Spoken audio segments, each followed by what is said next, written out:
I'm your host, Jade. And I'm your host, Emma. And this is Lashing Out and Nailing Life. Today we're talking about safety.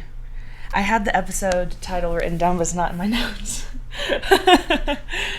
Safety and education in our industry and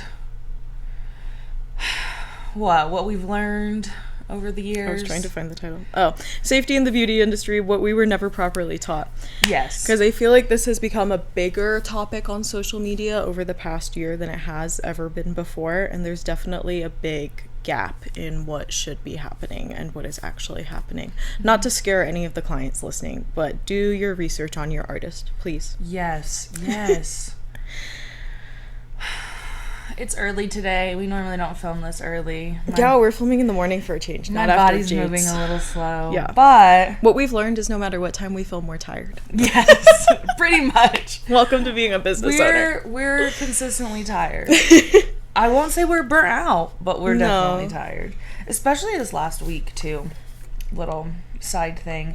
But what I was trying to remember is I feel like with the safety aspect of things, I keep seeing people who are choosing to not do their research or education for the sake of cost, and that is a lot of, we'll get there, but we'll start with our first. We'll go in order, I guess. Do you want to start with school? Yes. Okay. So, beauty school, as we've mentioned many a time, focuses heavy on sanitation, disinfection, infection, pathogens, but not really like protecting ourselves and going beyond just the basic scrub your tools, wash your tools, clean your tools. And I feel like even that isn't as in-depth as it really should be. No, I feel it's like just a base level. Yeah, I feel like we were taught, so we used barbicide in school. I now use Lucicide, but I used barbicide in school, and they taught us like the ratio. Mm-hmm. And they were like, this is the ratio you use, and this is the color that it is, and this is how long you soak things for, and how long it has to wet contact, and all of that kind of stuff. But they honestly never told us how it can affect, like, us. Like, they were never like, wear gloves. Oh, yeah. You know? No, they definitely neglect that part. And they didn't really tell us what would happen. This is kind of, I guess, safety. But they never told us what would happen if we left things in there too long. They were just like, leave it in there for 10 minutes. Okay. But they never said, oh, it'll expose your tools to rust. They would say, barbicide has a rust protector. It's, 80% water? 95% water, I feel like. 95% water. And it's, for some reason, not going to rust. Like, no, it'll still rust, your tools. And brushes will fall apart if you keep them in there for too long. Yeah, and it can dull your tools if you need things to be sharp. And if you have microdermabrasion with the diamonds on them, those should not be in there for 10 minutes. That's too long. That will deteriorate them. I just did my microdermabrasion class literally yesterday, and we did soak them in barbicide for 10 minutes. Yeah, no, that can really do some damage. Okay. Because, see, one of the girls said, should we do 7? And she said, no, 10 minutes. No, not 10 minutes. 7 is a good median. So see, 5 minutes is okay if you have an autoclave as well. Autoclave, however you pronounce that autoclave. Autoclave. I did see somebody say it the first way you just said it. I can't do it because I've been saying autoclave for forever. Also, you can DIY your own autoclave if you have a pressure cooker. But not everyone has a pressure cooker because we're not all canning and doing things. But if you do, you can, in a pinch, use and that I'm as pretty well. sure this, not saying everybody should do this, but I'm pretty sure in Colorado, we're a 1-step sanitation state. We don't actually require 2 steps. So technically, if you just do barbicide here, you're in the clear. Yeah, we're just barbicide, which I think is okay because dental autoclaves are an insane investment. Yeah. I should know. And they love to break. So I would say, like, yeah, in a pinch, or if you are testing out if that's something that you find best, then you can get a pressure cooker. You have to use, it's the water we can't drink, distilled water. Mm-hmm. Purified water still has minerals in it, but distilled water, you have to use distilled water in whatever you're using to steam sterilize, pressure sterilize, your heat sterilize, whatever, your stuff. They did not tell us what chemical exposure would do to us over time. No. Which I find we are also at risk of overexposure. Contact dermatitis is a big buzzword right now. Lost my train of thought there. Chemical burns, all the things. It's very common in like the nail and hair industry to develop internal organ issues from breathing in such fumes and dusts and all the things. Yeah. So there's such thing as lash lung.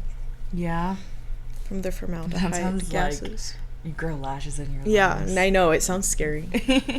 But yeah, no, it's a very common thing. I think our industry, I should have actually written this down. Our industry has like a certain percentage of people who end up developing certain like lung cancers if you've never smoked but you still did hair for 20 years, and like throat things. That's one of the important things depending on what industry you're in. Obviously mine is like much smaller amounts, but if you are in hair or nails, when you're renting a place, while I understand it's tempting to go the cheaper route, make sure it has proper ventilation. So either make sure you can install proper ventilation in your room or it already comes with that. Yeah, so the ventilation in my studio is okay for what I do. There are definitely some people who do acrylic that we can smell, and you should not be able to smell acrylic in a properly vented place, by the way. Even if it's a huge salon that does acrylic, if it's properly ventilated, you will not be smelling the smells. And then I also have a dust collector, and I wish I had a bigger ventilation, almost like a vacuum looking thing, because I feel like those are the most effective, but my room is extremely small and it will not fit, unfortunately. So I'm still looking for other smaller options that will get the job done and be just as strong. Oh, that was my next point. Sensitations versus irritations versus actual allergies. Yeah, so we quote unquote lash industry, and I think nails is suffering the same thing, like an allergy quotes are important here, epidemic. And the reason I put quotes around it is because if you actually do your research, only 1 to 5% of people are allergic to acrylates, and I think they're testing with methacrylate, which is in HEMA, from what I was looking at. So acrylates are a family as a whole, and this is a big thing in the lash industry right now, is if something's cyanoacrylate free, they're advertising it as cyano free, not acrylate free, because they're filling it with a different acrylate, and acrylates are a family. So if you're allergic to one, not guaranteed, but you are most likely allergic to the entire family. Yeah. So the bigger issue in our industries is sensitivities and irritations, and those are formed either from long-term exposure, because at the end of the day, my industry, eyes are a very sensitive area. So if you've been getting lashes done for 10 plus years at this point, at the beginning of the lash industry, our adhesives were not as eye safe as they should have been. The cyanoacrylate that is in lash adhesive is also in super glue. Not to scare anybody, but that's what's going near your eyes. And if it's not a certain amount of cyanoacrylate, that exposure, if your eyes are not properly closed during your treatment, that's penetrating your tear film and it's getting into your system. And we don't need formaldehyde, which is what cyanoacrylate releases when it cures, getting into our tear film and our more sensitive biomes. Yeah, that's kind of the same thing with nails right now, is like the big scare of HEMA, and then the EU just banned TPO, which I might have even mentioned this in a previous episode. About how the dangerousness of fertility with TPO was fed to only male rats for an extended amount of time, and they only ate that for like 30 days, and it was like an insane quantity, and it's not even a large quantity in nail. I think it's like less than 1%, like in the actual nail product. And then HEMA is one that people love to say that they're allergic to. But one, if you're allergic to HEMA, you need to get allergy tested because, like Jade said, you are probably allergic to acrylates as a family now. Which are in medical adhesives. Which are in adhesives, which are in... dental work, certain, like, bone replacement, joint replacement things. And you need to be aware of that because if you ever needed some of these surgeries are like life-altering surgeries that if it goes wrong, it can kill you because they aren't aware of the allergies you have, and that's like your due diligence. But I will say that with those, there's also this, my nail tech gave me this allergy, and there is a split because sometimes it is the nail tech misusing the products, kind of like overexposure, curing product to your skin, not doing their part and making sure that, you know, they're not getting it into any raw places. Obviously, we're not necessarily working on cuts and open wounds, but I find... You do see those pictures, and I think it's so funny when nail techs post this, where like you can see they've cut the cuticles so obviously, and they've still... So I have a controversial opinion on Russian manicures, because they take tiny... In a Russian manicure, you do detailed cuticle work, and part of that detailed cuticle work is taking teeny tiny little scissors and trimming off dead skin from your finger. And... there is as someone who focuses on natural nail health, there is a vast difference in a dead skin that is attached to the eponychium versus like actual live skin and like healthy eponychium, which a lot of people will confuse with like cuticle, but cuticle is the dead skin on your nail plate, not the like ridge part where your nail goes under.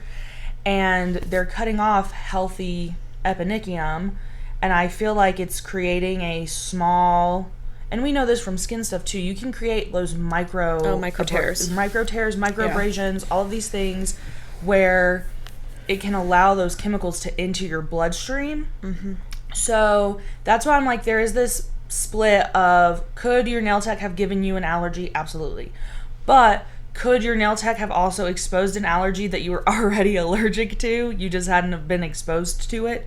Absolutely. Think about people who have peanut allergies. They find out because they ate a peanut, you know? That's the other thing with acrylate allergies is they can be developed over time. It's one of those things that typically it doesn't show up on the first one. It'll show up on the second or even the third time you get it done.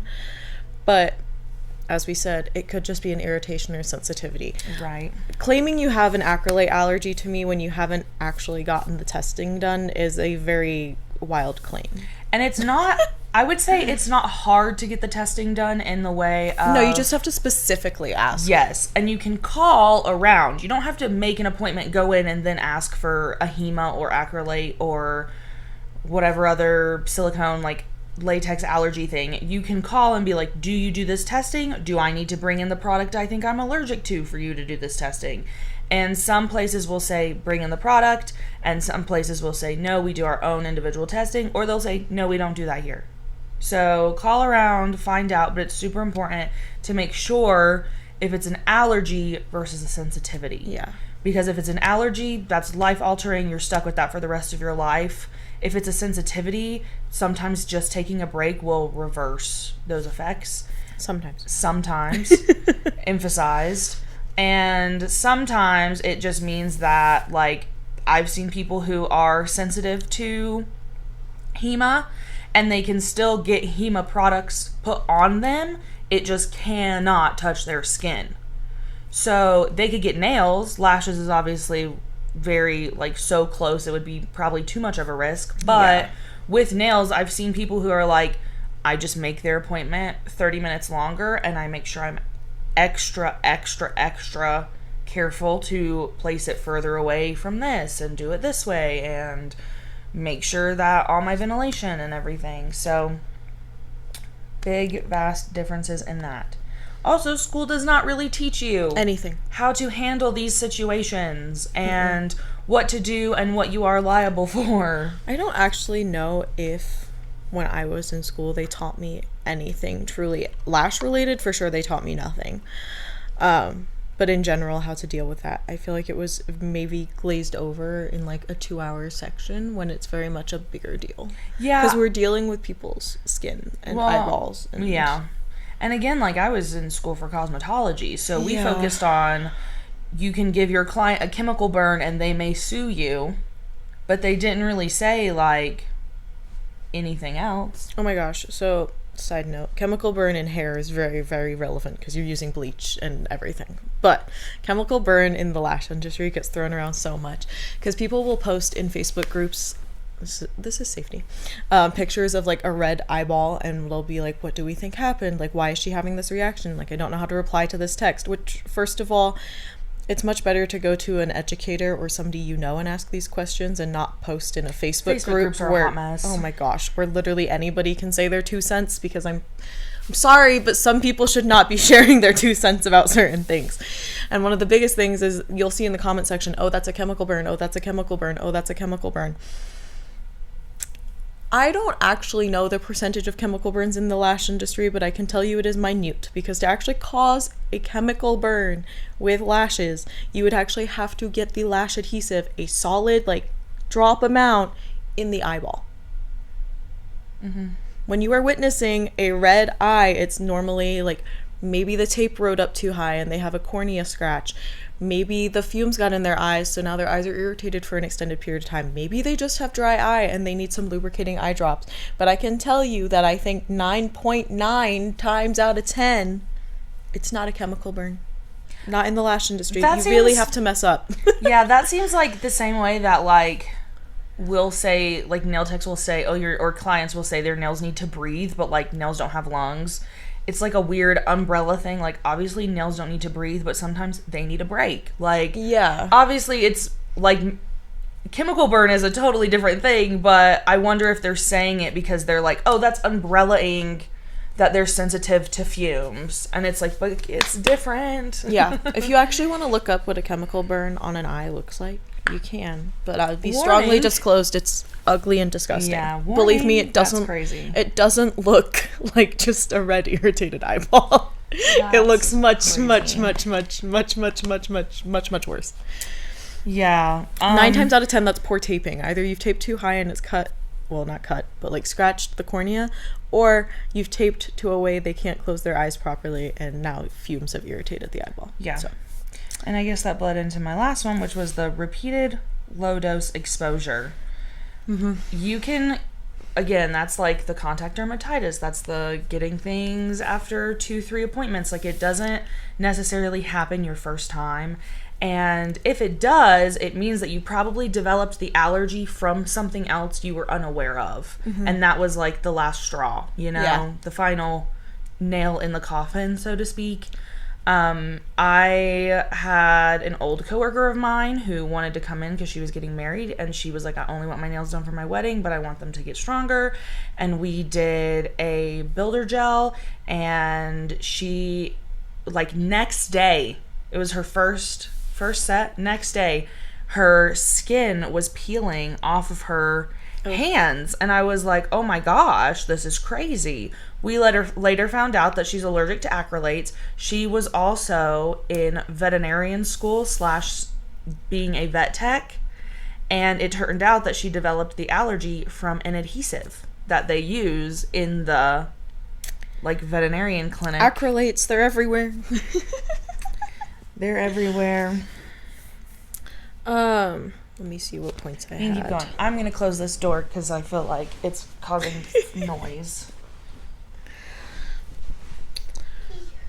Gosh, I can talk forever on this subject because I broke my notes down between facials, lashes, brows, and makeup, and so far I've only talked about lashes. So,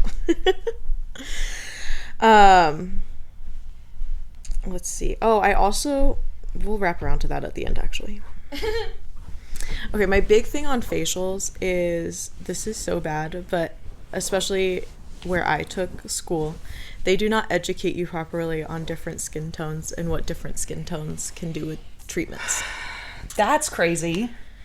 It's a one, like maybe a half day focus, and it definitely needs to be much bigger than that. And on the other hand, this was the same issue I had when I went to film school for makeup design and then went to esthetician school.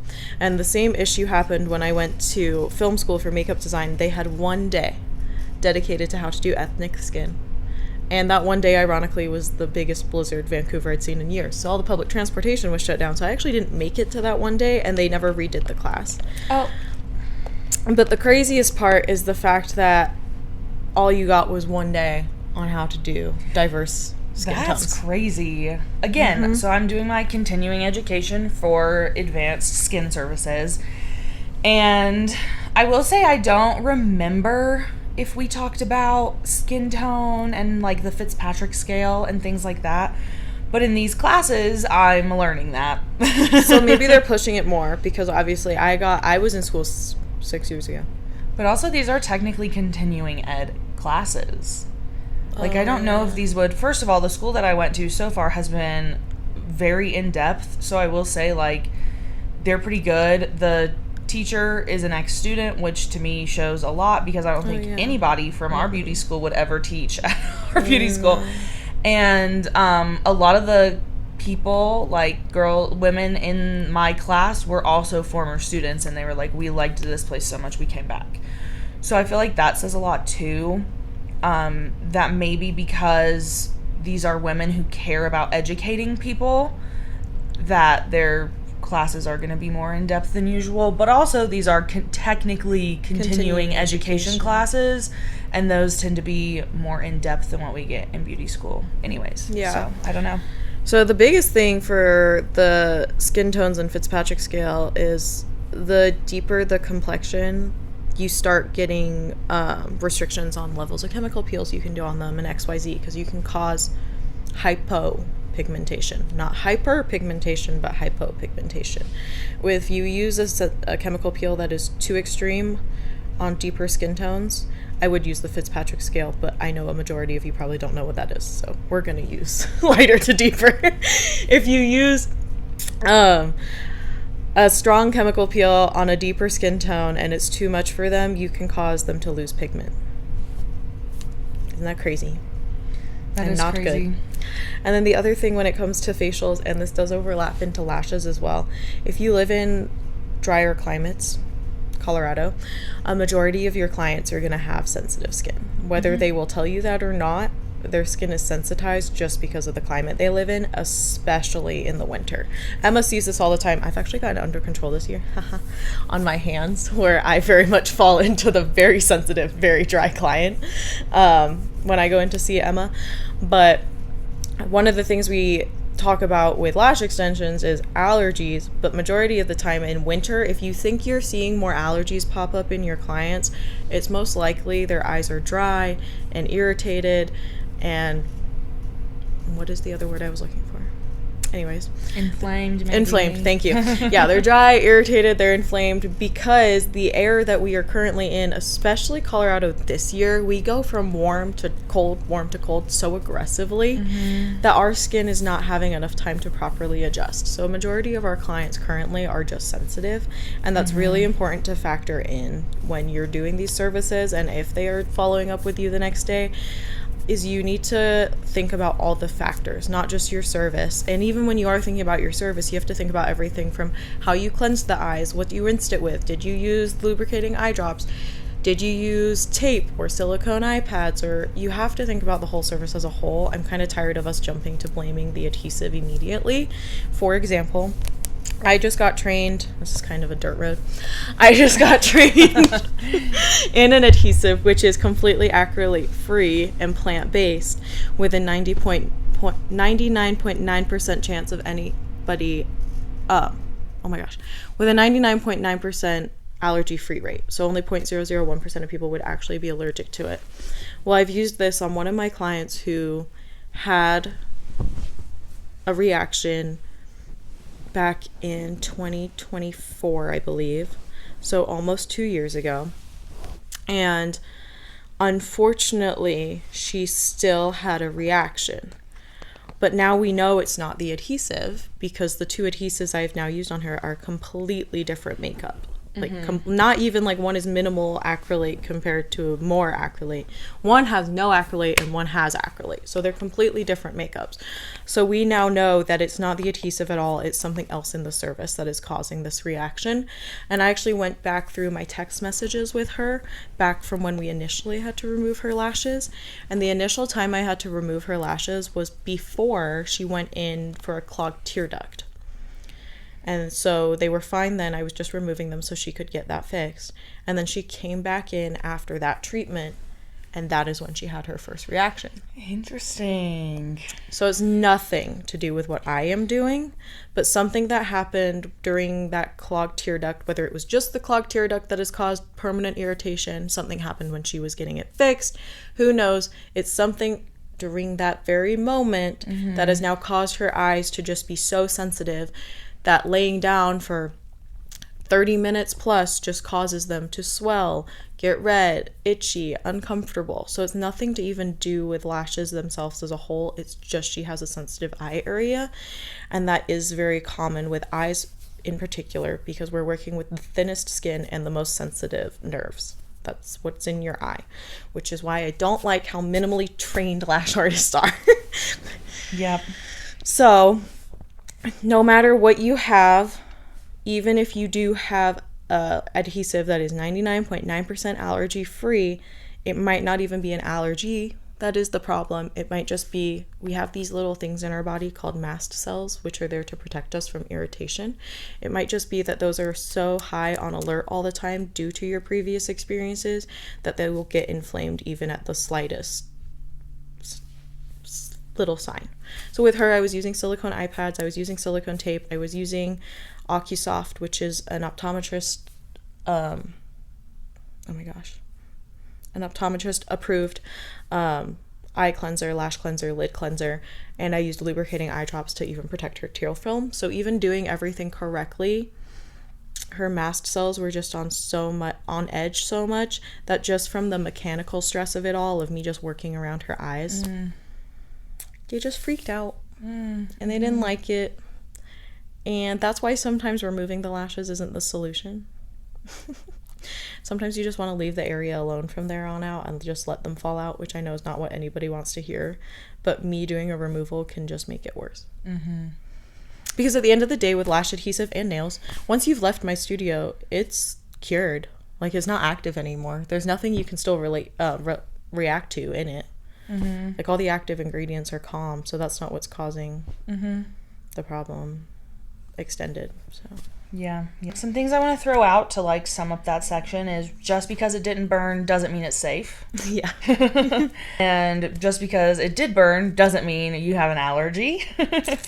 And just because you've used it for years doesn't mean that it won't affect you later. Yep. Affect you as in the service provider or the client. So that's why it's important for us to do our due diligence, keep up with what's happening, know what is in our products. There are definitely some brands that use like the max amount of a chemical, and it can be fine if used correctly. And you're doing the proper prep and you have the proper curing and you're not cutting corners just because you don't want to buy a $400 curing light. That's another thing that I think we do run into and don't really realize how it can affect our work, because we think that all lamps are created equal. You need to be using as much of the same system as possible. Yeah, so in the lash industry, I almost fully recommend, if you're doing UV cured lashes, to stick with that brand for the adhesive and the light, because not all lights are made equal, and our lights in the lash industry are even more finicky than those in the nail industry, obviously, because you guys are curing a bigger area, whereas we have little pinpoint lights for just the eyeball itself. I also would fully recommend using a floor lamp over using any of the head or any of the tweezer UV lights, purely because the floor lamps have more control, more wiring, more settings, are more exact. Whereas if you have your UV light on your tweezer to cure, That is so close to the eyeball. I just don't like that at all. I don't like the whole thought process. And then the one on the head, I don't even know where to start with that. But obviously it's not very exact. I don't think it's very good for your neck and your health to be worrying about having a headlamp on to cure your UV lashes. Wild. So I would choose a floor lamp. And I would make sure to stick within the same brand. My recommendation is Lash Apothecary. That's what I use. The other one I like from my research and what I've looked at is, I might pronounce this wrong, Evlo, EVLO. I like her as an individual from her social media and how she speaks and communicates and educates. I think she is very good. And I think they both have solid brands with solid communication, solid education, and solid drive, which is very important to look in. They're not just there for the money. That happens a lot with the nail industry is people are like, oh, well, this looks just like the other lamp, but it's half the price. Or I just want this cheap one and it has the same wattage, but like you actually don't know the wattage output and the consistency at which it is that wattage and like all that kind of stuff. So for lash adhesive, most of them will tell you. If they don't, I wouldn't purchase it. What wavelength of UV they need to cure under. So you need a lamp that is producing that same UV wavelength in order to cure that adhesive. Yeah. And this is one of my biggest fears with UV adhesive is people not properly curing it. Because, so Opal Free by Lash Apothecary is the only UV adhesive that has 0 acrylate in it. But that also means that it can only be cured with a UV light. If you do not fully cure it before they leave your studio, it is just never going to cure, which has a number of safety issues with it alone. If you have one of the other, like regular Opal, any of Evlo's adhesives, any other UV adhesive, it does have some cyanoacrylate in it. So it will cure after like 10, 15 minutes just with the water molecules in the air. But you still want to make sure that you're getting a light that matches the nanometers you need for curing. When I would think in those situations, kind of like gel, that even if it's cured, because gel can appear cured at 50%. So even if it's cured after 15 minutes, if those chemicals aren't still leaching out because you didn't 100%. Cure them. Nanometers is 100% very important. Gel has a very specific, I don't remember off the top of my head now, where it's like for UV specific gel, it needs to be like 360 nanometers, and for LED, like the newer, more modern one, I think it's 405 to 410, but I could have those flipped because I typically no, that's probably right. Have my note. And again, just because like I've seen people before, oh, this lamp has a wattage of 110, that means it's going to be stronger and more powerful. No. You need to look at nanometers. You need to make sure that the nanometers match what you're trying to cure. I feel like in my experience, I noticed a huge difference from using a lamp that I had with my luminary versus switching to the luminary light with my top coats, with my base coats, with all my stuff. So just use the brand. And if you have a lot of brands, try to narrow it down to at least 3, I would say, because then you can kind of even troubleshoot more as things happen. And having 3 lamps is significantly easier than 56. So. And when I say stick with the same brand for lashes, it's just the adhesive that's your active. So you can use whatever lashes and tweezers you want, but just stick with the same lamp and adhesive if you're doing UV. Again, if you're doing anything else, it doesn't really matter what you're mixing and matching. And a red flag would be if a brand is selling a UV adhesive and no lamp. Yeah. Because it's the same with nails. If a brand sells gel and they don't sell their own lamp, or they say universal lamp or anything, no. Yeah. That's weird. Lashes for UV lamps range from 380 to 405, I believe. The Opal Free will only cure under exactly 400. So very finicky, very important to know what you're doing. And again, even if you know that and somebody else markets their lamp to be perfect at 400, I wouldn't really trust that. I would just stick with the same brands because clearly they've designed their products to work together. Yeah. And if they haven't, that's a red flag.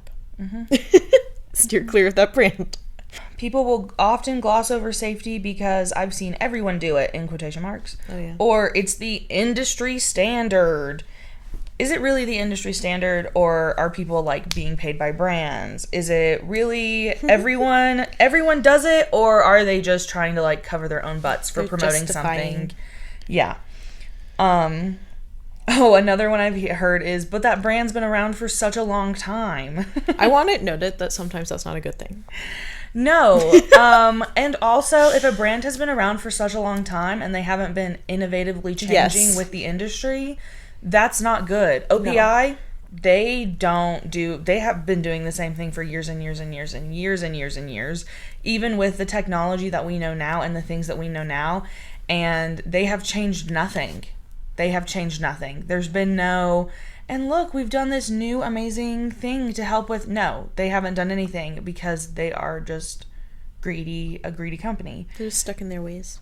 Even companies that they don't want to invest in R&D, which is research and development. Yeah. And even brands that I personally don't agree with, and I feel like jumped on the bandwagon of like lower chemical products, a lot of them are still changing with the industry in what is needed. Yeah. Make sure you know the brand that you're working with. I think we've said that before when we were talking about working with high quality brands, is if they're not educating and they're not innovating, probably steer clear. And if you can't reach out to them for a simple question, then that's a level of trust that they don't want to build because they don't care. If they won't give you their SDS sheets, don't even bother interacting with them. Even if you don't want to read those SDS sheets. It's always a good test for their chemicals and what they're using is asking them for their SDS sheets. Because they'll be honest, and a lot of brands that genuinely care will also have it posted on their website somewhere. Or it'll say email us to get the SDS sheet. But I'm in the process of even possibly switching my base brand, like what I use for my bases, because I prefer this other brand that I know better and have built more of a relationship with, and again in quotation marks, like it's not like I'm BFFs or anything, but I know like if I have a issue or need to troubleshoot, they're gonna respond to me. So yes. Oh, I guess we can go more into education. I feel like education outside of beauty school should be more normalized for sure, and more accessible, because not everyone can fly out of state. Not everyone wants to invest in a $1,000 out of state education trip without knowing if they're going to receive the education they want. I want to make sure that this is actually, I do specifically in the nail industry, with the knowledge that I have now of application and things like that, I would prefer to take an online class in the comfort of my home and then invest in an in-person class with someone than to do the in-person class and feel like I learned absolutely nothing. Because that's happened to me before, and it sucks because you spend $600, $700 on a class that taught you relatively nothing. Yeah. So I definitely think that more educators should be offering mini classes or something that kind of gives people the opportunity to see if, even if they're just gonna vibe. That's the big thing that I like about the lash industry and the shift over the past year, is most lash educators also offer phone consults or video call consults with people, like hour-long phone calls. And I think that's a really great way, if you are an educator, to get somebody's trust before they fly out to you or before they book. Like if your phone calls are, I don't know, $60 for an hour versus your training is $600+, it's just a good way for them to form that trust with you at a more affordable price point. Yeah, and ask those questions of, what am I going to learn? Is it going to be different than what I know now? Is it actually going to be different than what I know now? I just think people need to be more transparent and less gatekeepy, which, like you said, I feel like the lash industry has definitely gotten a little less of that. And I don't even think outside education needs to be 50 certificates and a million classes. One class can totally change your perspective and your, I'm forgetting the word, like,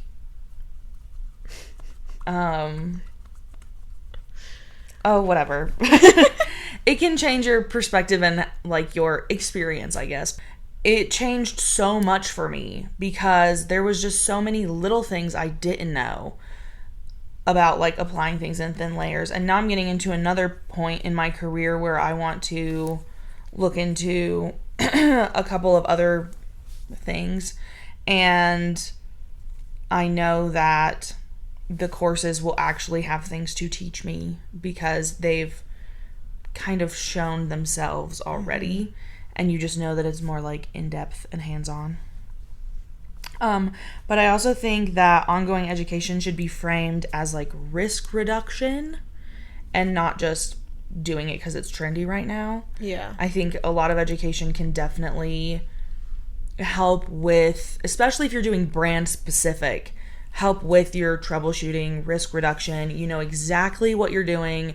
You know exactly how it's supposed to be applied. So if something goes wrong, you'll know if it was something you did or if it was something they're doing. Also, depending on your education, it can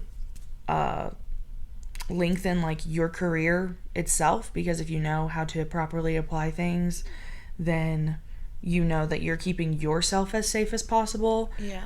And the more confident you get in application, the more you can also focus on just little things like posture and making sure that you're not a shrimp. Education also builds client trust and We professional say that, but I feel like a lot of responsibility. clients don't look at how much education their people have. I think it depends. I don't think that people come to me because of my necessarily like education, but I think that once they get in my chair and they see how educated you are, builds trust. Then that builds trust in the way of like, I mean, I have clients that are like, they'll literally go, I trust you. I know you're not gonna make me leave with ugly, broken, weird things. Just because something is trendy doesn't mean it's harmless. Oh, yeah. That's very important. Most of the time, trendy things aren't good. If things are a trend, it's one of those things where you really have to identify what is a trend and what is a innovation. Yeah. Because a lot of acrylic people, when acrylic was the big thing, thought builder gel is a trend. It's not going to stay around. And now a lot of us only do builder gel. Which in hindsight is kind of what's happening with UV. There's a lot of backlash on UV lashes. Yeah, Because I if remember you telling me that. Don't do your research correctly, putting UV around the eye seems like a horrible idea. I do understand that. But if you do your research, you will see the science behind it and why it's safe, which I can 100% get into the in-depth numbers and everything in a different episode. Because I do know all the I'm sure it's spiel. like the nail lamp controversy of the you'll get cancer and like the dosage is so low that like you actually get more exposure driving in your car. Yeah. Yeah, exactly. Yep. One of the other things I feel like people struggle with sometimes is people pleasing versus client safety and knowing when to say no. Whether that is with a client that has sensitivities, because people love to be like, just take a Zyrtec or put Flonase on your eyelids before you come in, which please, for the love of God, don't do that. Never do that. That's something wild. That's supposed to go up your nose should not be going on your eyelids. I feel like that shouldn't have to be said, but it does. Also, I would not think of putting Flonase on my eyelids. Yeah, that's a steroid, so you're actually damaging your skin when you do that, so please don't. Or there was this big thing for a while, and I actually witnessed this because I was at LashCon when it was discussed, where it was like, just send your client to an eye doctor and tell them to ask for a steroid cream to put on their lid every time before they come in for their appointment. I don't even want to put steroids on my arms because I'm scared of like withdrawal. Like, that's crazy. Yeah, oh my so gosh. Also don't advise that. Although I do know if any of you were at LashCon that year and you witnessed it because it was on the main stage, I know it was shared to us by somebody trusted in the industry, but please don't do it. That is, yeah. I mean, and that's just also something that, like, to me would seem like common knowledge because I know about steroids in general and topical steroids. But if you don't, then you're at the time, innocent me, almost 2 years ago now, was sat there going, oh, that totally makes sense. I will That'll say help with their that allergy. to put this comfort versus safety in perspective, it is very hard sometimes to want to tell a client they can't have something if it seems minor. Yeah. So, like, in my field, it feels hard to tell people sometimes, like, you can't have that shape of nail because it will damage your nail bed. When they're like, but I want it shorter, but I want it pointier, but I want it elongated, but I wanted this. And it's like, no, if you want that, you're going to have longer nails, or it's going to, like, cause issues further down the line. It's those hard, honest conversations. Yeah. And explaining it is for their health and for their benefit. Yeah. Even though some people aren't receptive to that. Yeah. Figuring out the wording is always the hardest part for me because I don't want it to come across. What I want to say is, if you keep doing this, I'm going to fire you. But that feels like a lot. So what I need to figure out is, I've been thinking. And this needs to stop. Probably call it, and if you want any in-depth details or you feel like we didn't talk about something you have questions about when it comes to safety concerns, then we'll do a second episode. Yes. Yep. So, what to take away from this episode? You don't have to be perfect, but you do need to be informed. Yeah.